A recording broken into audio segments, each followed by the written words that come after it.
First, we've got to thank our sponsor, and of course that is Corsair and the Corsair One high-performance desktop PC. The i140, i160, and i180 can be found in the link in the description below.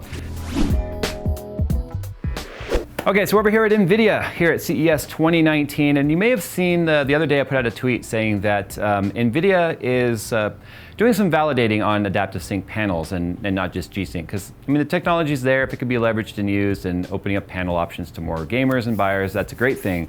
So they're kind of going through this validation process where they've tested, I believe they said, over 400 panels at the moment, and I think 12 was the number that was found to be like compatible enough to put the adaptive sync, compatibility nomenclature on there.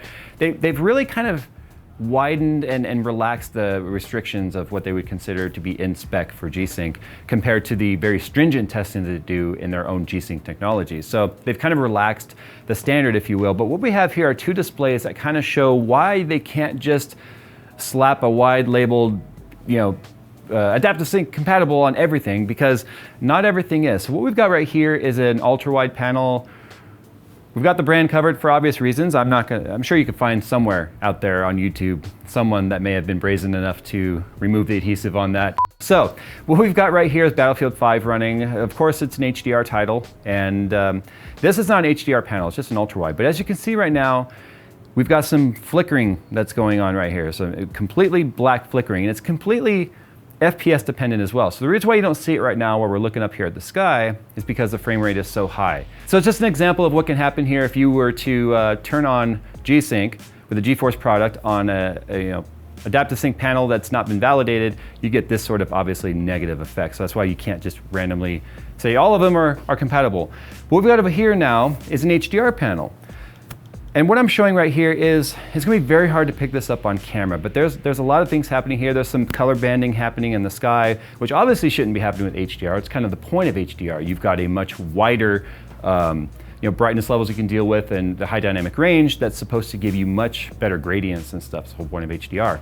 With extreme brightness, you have better contrast between the lights and the darks. The clouds right here though, this isn't going to be picked up on camera, you just have to take my word for it, but when you move around, the clouds actually have this kind of a trailing shadow behind it. And again, that's just because of the fact that there is, it's called Overdrive Artifacting, where it's just kind of overshooting where the color target's supposed to be, and then it's readjusting itself, and it's out of sync with the frame rate as you're moving around. But we also found this by accident, actually.